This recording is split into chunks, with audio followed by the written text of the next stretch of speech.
Welcome to Disrupting Japan, straight talk from Japan's most innovative founders and VCs. I'm Tim Rowe, and thanks for joining me. Today, I'd like to share a special short in-between episode with you. Last month, I had a fireside chat with Tim Rowe, the founder and CEO of the Cambridge Innovation Center, at the Global Venture Cafe's anniversary celebration in Tokyo. And I thought I would share it with you, just as it happened. Now, I first had Tim on the show, about 8 years ago, just before CIC opened their big Tokyo collaboration space. Now this time, Tim and I talk about the changes to the Japanese startup ecosystem since then, what we're likely to see in the future, and we also discuss what might be a new model for startup ecosystems. As startups have become more and more accepted and more common, the old community playbook may not be as effective as it once was. But Tim tells that story much better than I can, so let's get right to the interview.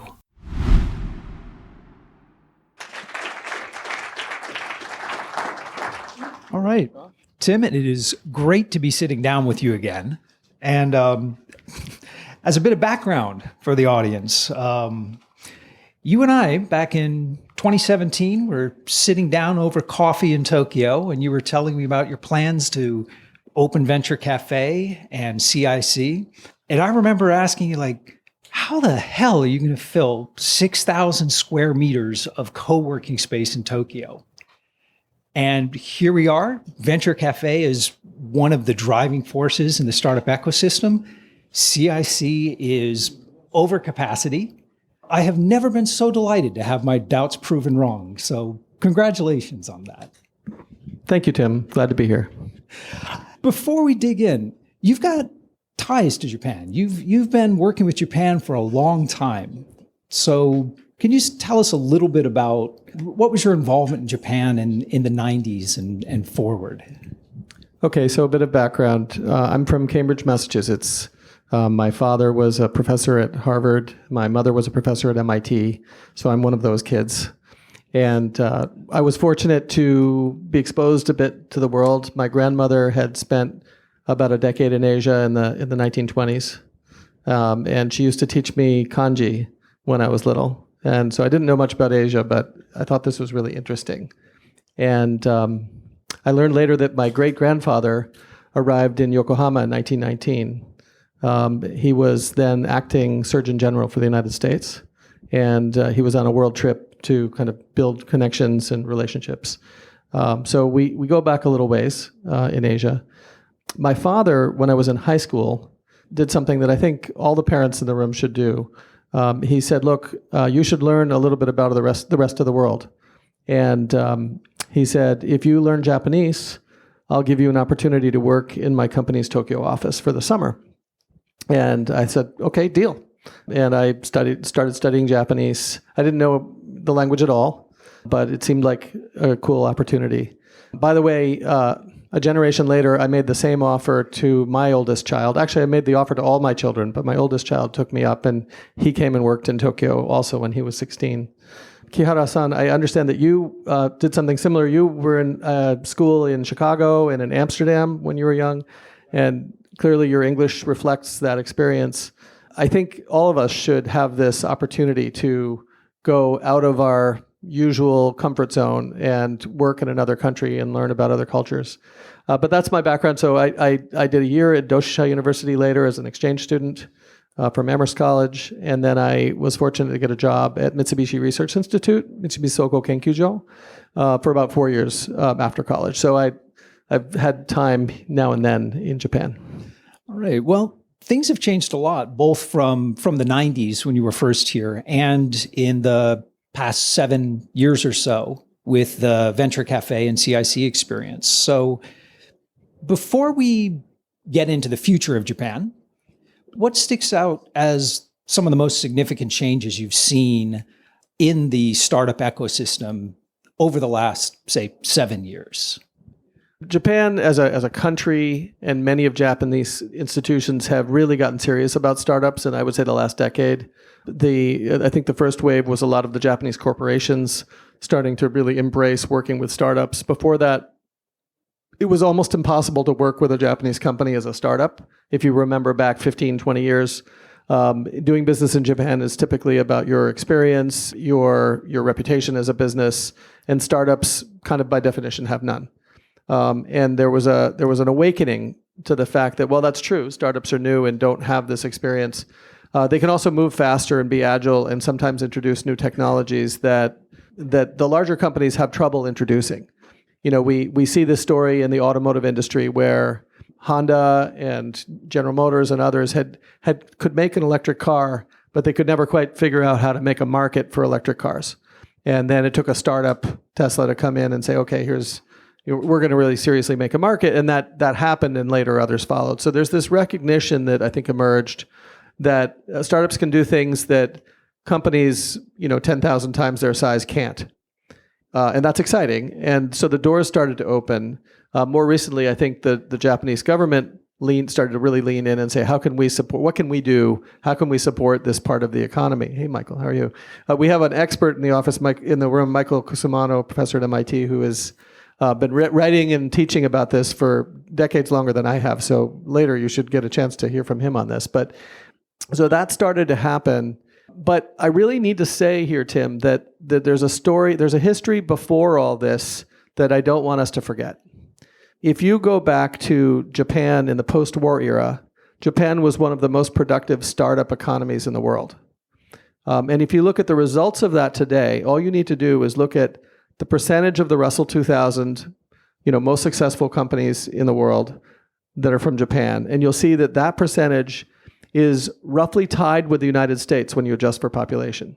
And all of those successful big companies were startups. These were companies like Sony and Honda and so forth. So we just need to baseline this. There isn't some difference really in terms of Japan's potential or capability to build world-leading startups than the United States. Yes, there's a difference in where we are today. Yes, there's a difference today in the amount of venture capital that's flowing. Those are all true. But there isn't some sort of fundamental reason why Japan shouldn't be producing startups of the same size and impact as the ones coming out of the United States or the UK or other leading innovation countries. So the importance of this is that sometimes people think, well, maybe this is cultural. Maybe there's something about the Japanese culture where it doesn't produce as many startups. No, that's BS. I won't say the full word because I'm in a public venue here, but that's BS. There's absolutely no cultural barrier here. There are structural barriers. There are differences, and I was pleased that Kihara-san talked about, tax policy. We have policies in the United States, for instance, that make it very attractive to invest in startups. We have policies for our pension funds that make it very attractive for them to invest in venture funds. These policies are not necessarily followed equally everywhere. I know the UK, for instance, doesn't have that same policy, which has made it harder to get venture capital funds out of the pension and similar kinds of institutions. Those are policy changes, policies, and they can be changed. And so I think what we're seeing now in Japan is this sort of openness to really rethink the structural drivers of innovation and how to move things forward. I agree. I think probably one of the most significant changes is the willingness of large enterprises to interact with startups. In the dot-com era, it was next to impossible. You get pushed down through 4 layers of subcontractors, and now almost every large organization in Japan has a team that's dedicated to working with startups. But looking back, and I agree, it's cultural. Cultural explanations are kind of hand-wavy. So structurally, I mean, is there anything you can particular that you point to and say, that was the triggering event? This was the most important policy, social change, anything that set the wheels in motion? Or do you think it was more of a gradual change of people realizing the opportunities that working with startups presented? So Japan has a history of embracing things that have high-level support, right? There's a little bit of follow the leader kind of behavior, right? People say Japan is not a risk-taking country, but that's not true at all. Again, if you go back to World War II and look at Japan, there were a lot of risks taken, right? And if you look at modern, say, extreme sports, you have Japanese contestants that are just as capable as others. and they're taking extreme risks, right? But what Japan culture, this is a cultural piece. There tends to be a sort of a need for kind of a stamp of approval from someone that it's cool to take these risks. So when the Prime Minister's office, launched its startup awards, when METI and the Cabinet Office backed the J Startup initiative, which you're probably familiar with, that said, here are some of the coolest startups in Japan. Let's support them. Let's celebrate them. Let's send them around the world. Let's train them. I think that started to send a message that this was important. And so I think those are super helpful initiatives. Behind that, there's also a lot of energy and motion to create, venture capital resources, to push into entrepreneurship within the leading universities. You have people like Kagami Sensei at Tokyo University that have been, kind of championing this for a long time. And now we actually had the president of Tokyo University at CIC in Cambridge just about, I think it was in the last year, meeting people at MIT, promoting the venture fund that they have at Tokyo University. They actually have a person based in the Boston market looking to help their startups expand internationally. This is the kind of these are kind of the structural, many little things that add up that make the system work better. Yeah, I think that makes a lot of sense. The government leadership, the spotlight they can shine on startups, and the legitimization they provide to the rest of industry to engage with them. It really has moved the needle. But talking about like government involvement and how people try to support startups. So there's an awful lot of projects globally that, everyone wants to be the Silicon Valley of X, for whatever X can be. But community building is hard. Most of the time, it doesn't work out the way people expect it to. So looking at all of the successes and failures you've seen around the world, what are the key factors? What makes a community successful? When you're looking at it in early stages, what jumps out at you and says, yeah, this has potential? I'm glad you asked that, Tim, because we at CIC and Venture Cafe, we can talk about policy, but we're really not policy people. We're kind of very low level, on the ground kind of doers, if you will, in the innovation space. And we found that there are some very simple things that you can do that help make innovation ecosystems work better. And we're not the only people doing these things, but we're very happy to share what we've done, and we collaborate with a lot of the other folks we find that do this kind of work. So one of the things that we found, for instance, is this: in a given city. By the way, back to MIT. MIT has a group called REAP, the Regional Entrepreneurship Acceleration Program, that works around Japan and around the world, that really focuses on, what are those things that you need to do to make your ecosystems work. There's a group here that you're going to hear from later called ARIA out of the UK, the Advanced Research Innovation Agency, that is a really very exciting model to support innovation. So I don't want to say that we're the only ones doing this. There are a bunch of people around the world doing really interesting work to support innovation. What we've found is something simple. Any given city has a certain kind of quotient, a certain amount of innovation skill. Let's talk, this is researchers doing groundbreaking work. This is entrepreneurs with some experience to build companies. This is investors with money to put to work and risk capital in new organizations. There's a certain initial sort of status, if you will, that you have in your city of an amount of each of these things. Sure, over time you can build them, and you should. You should get more risk capital. You should get more research that's happening. You should build more capable entrepreneurs. But that happens slowly. What can happen quite quickly is you can do a better job mixing the ingredients you already have. So sort of dumb analogy, when you bake a cake, you're mixing flour and sugar and water and maybe some eggs and perhaps a couple of other things. If you took those ingredients and you sort of put them in a bowl and you put the bowl in an oven, you would not get a cake, right? You have to kind of connect them in some way, in the right way. And so the right way when it comes to entrepreneurship is an investor who's willing to take a risk on an entrepreneur who's willing to spend the time with a scientist to understand their crazy idea and the potential it has. A scientist who's willing to get out of their skin as a researcher and understand what the potential is for their technology to actually change the world in some way, right? And because a lot of scientists, by the way, are incredibly bright, but fewer have that sort of itch to really then take the thing they learned and turn it into a way that society is improved.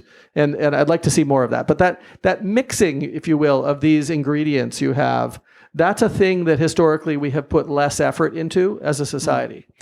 So you go to Cambridge University, I was there last week, one of the most incredible research institutions in the world. They're now starting to lean in very heavily. Okay, how do we then sort of get the ideas out of the labs and into companies and make that turn into jobs and make that turn into products, right? It's very exciting to watch this happen. So this mixing exercise turns out not to be that hard. And that's what Venture Cafe is. And I said, we're just one of many groups that are doing interesting things here, but we're trying to get people with those skills and interests together, and we're trying to get them to meet and connect with each other. That's what we call it a gathering, and to build some basic level of trust. It's not that hard to do that. It turns out when you put humans together in a space for a decent amount of time, they'll talk, they'll get to know each other, and that trust, catalytic event happens. And that's what then can lead to, okay, we're actually going to start a company together. Well, I'm going to push back on that a little bit, because at a high level, that's the same thing that all co-working spaces and all initiatives say. And it's definitely true that mixing, that exchange of ideas, being able to bounce things off of qualified people is necessary. It's the key to the whole system. But it seems that it's very hard to actually make work. And you guys have made it work on multiple cities and multiple countries. So is it something that can be designed from the ground up? Say we've got a university that's focusing on agriculture or high technology, and we're going to introduce our scientists to our MBA class? Or is it something that you just have to wait till it emerges organically and then try to guide it? What's the secret sauce here?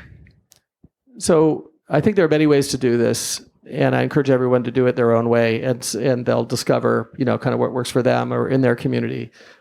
You could think about innovation as a bit of a sort of a team sport. It's like playing together on a football team. You each have your position. You might be CEO, you might be scientist, you might be investor, what have you, and you're learning to kind of work together, right? So some teams go on to win the national title, or an international, the World Cup or something like that. And some teams don't ever win a game, right? So it is how you play. That matters a lot. And so I'm very grateful and impressed by the Venture Cafe team. You, for instance, here, who was up on stage earlier, he's modest. He played the role as sort of moderator and introducer. But Ryu is one of the most impactful people in Japan in entrepreneurship.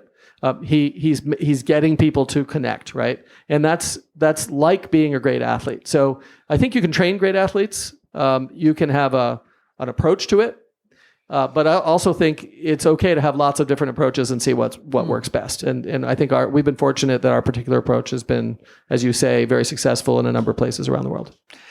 One other component that I noticed you didn't mention, at least explicitly, is customers. Is there a need to bring them into the ecosystem or to have their presence in the community? Or are we expecting that entrepreneurs, being these scrappy people they are, will go out and find them and bring them in themselves? I'm glad you mentioned that, because I think actually activating the customers is probably the single most impactful thing you can do, and I should have mentioned it earlier. So I'm gonna give you an example of where I think that this sort of thing can work. Let's say that you have a new field and you're a city and you want to be successful in this new field, right? And we're doing a lot of work right now in Riyadh and in Saudi Arabia, and this is a real example of conversations we're having, but not something that's happened yet. There's nothing confidential about it. They're looking for sectors where they can be successful and lead the world in innovation. Most of us think of Saudi Arabia as a lot of desert. It's not a place that's on many of our sort of regular travel, circuits. By the way, you should go. It's really changed an immense amount in the last 5 years. One of our presenters today, a British woman who's doing a game startup in Berlin, was telling me that she went to a game developer conference for women in Riyadh. There were 1,000 female game developers, and it was incredibly impressive. One of our team members, an American woman from St. Louis, said that it's her favorite city that she's ever lived in, and she's lived in New York and other places. So anyway, a little plug for Riyadh. But I said, look, let's take an industry that you could activate through your customer power. Let's look at something like low-cost housing and modular housing, which is an important new developing area. A lot of countries, a lot of cities need more housing. What if the government were to agree to buy, say, 100,000 low-cost homes from startups, and you built a hub around that? What percentage of the world's players in that space would be willing to go set up a branch in Riyadh? I think it would be 95%. Because if somebody said, "Hey, I'll buy 1,000 of your startup homes," you're going to go, right? So I think that the lever, this is a great lever for government policy. If you can marshal the power of being the customer, you can very quickly accelerate a startup ecosystem. This is really innovative. I want to call it out because it is you're kind of flipping the script from traditional startup ideation, which is you have a handful of brilliant founders who come up with an idea, go figure out how to market it, and then go out and get the customers, to identifying a top-down problem area, collecting the customers who could potentially use that, and then letting all of these creative people know that, hey, there's problems to be solved and money to be made in this area. Yeah, I think that's right. And one of the things that's interesting about that customer lever is that it's one that the governments have the ability to pull. Right. They can either be the customer, or they can put together financing or other ways to sort of smooth the path to selling the tech that you need. It's one of the reasons why dual-use defense technology has brought a lot of technologies in all fields forward, because it turned out they were also needed by the Army or whatever, and they end up spending $1 billion on it, and suddenly a bunch of companies that had no customers, get through the learning curve and start selling their products. So it doesn't have to be through defense, of course, but that's one of the ways this customer lever can be pulled. That's really interesting. In Japan, CIC Venture Cafe does a lot of engagement with various localities, sometimes even more rural areas in Japan. Can you talk about why that's important, and what ecosystems outside of Tokyo really impress you in Japan? Who's up and coming? Well, that's sort of an easy one. But first of all, I'll say why it's important. I think that everywhere in the world has the potential to contribute toward innovation. I think innovation is just new ideas that solve problems. And if those problems are important and not solving them holds people back or hurts them, if nobody develops a cure to your parents' cancer, then your parents going to suffer, right? So I think generally speaking, the innovation itself is sort of a public good that benefits everyone globally. Probably some innovations are not so good, but by and large, I mean, if you look at the real statistics, you'll know, for instance, that the likelihood that you'll die from a disease rather than from old age has dropped by like 100-fold in the last 100 years. There's, things have been getting better. We keep thinking they haven't, or we read the news and it sounds bad, but actually things have gotten much, much better for everybody over the last 100 years. And innovation is probably the main thing that's changing, right? So that's a public good. Now, when any place, a city, steps up and says, "Hey, we would like to contribute to that. We would like to move innovation forward," they sometimes ask us, "How could we do that?" Given our experience elsewhere, we say, "Yeah, let's work on this. Let's figure out what your role can be." There's a fairly simple. Some people will say, "Well, what could Sapporo do, or what could Fukuoka do, or what have you?" And we find there's always an answer, right? The simple way of thinking about it is that if you're in the biggest, most famous central city, you're in a Tokyo or London or New York, you can pull off sort of any kind of innovation. You build a beautiful innovation center, you get lots of people in all kinds of industries. That does work. If you're in a smaller place, farther out, you've got to pick a lane, right? You've got to be better than Tokyo or London, New York at something. And there's some really cool examples of that. In Manchester, England, there is a innovation. Manchester's a great city, by the way, but it's not the biggest city in the UK. There's a great innovation center built around graphene.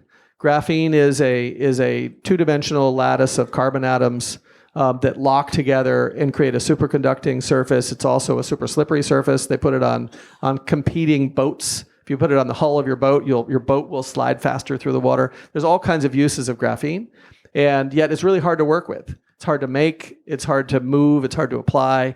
And so they built the world's best center for graphene technology. And essentially every graphene startup in the world has some kind of connection with this center. So Manchester made it like if you will, the capital of graphene. I think any place can do that. There are enough fields out there that you can pick a field that nobody else is leaning in on and be the best place in the world to pursue that field. That really dovetails well with the advice you were giving before, the kind of customer top-down, identify the problem, become a hub of something.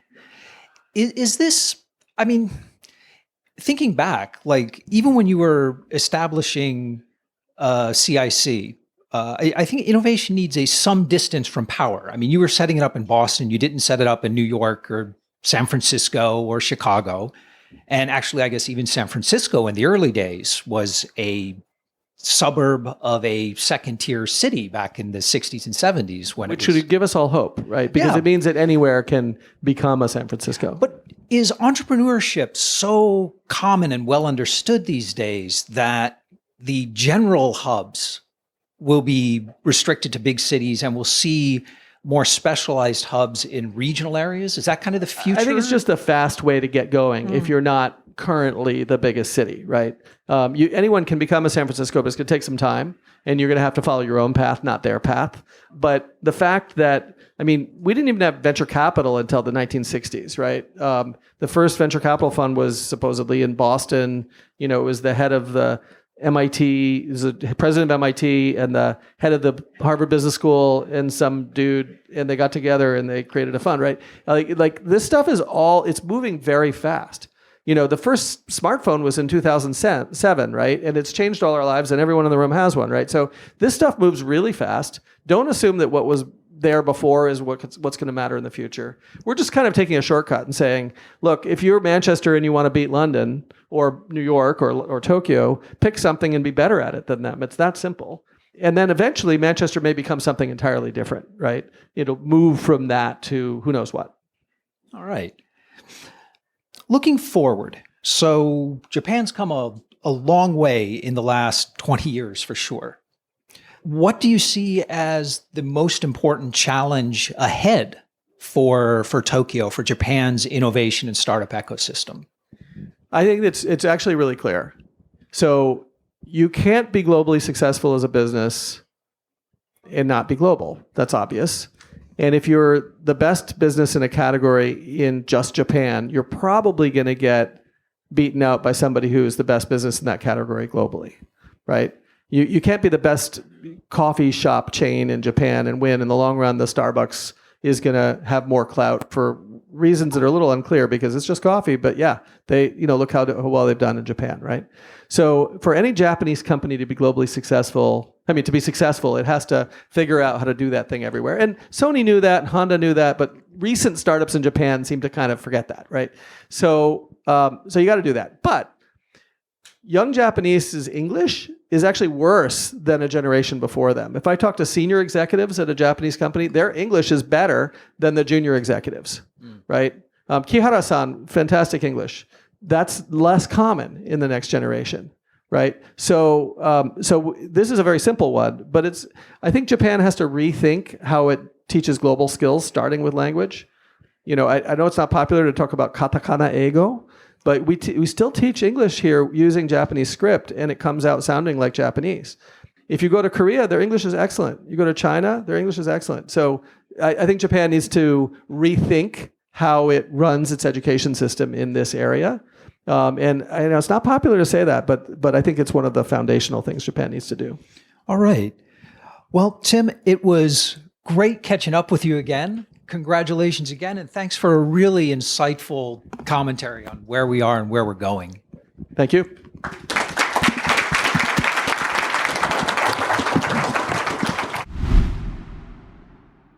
And we're back.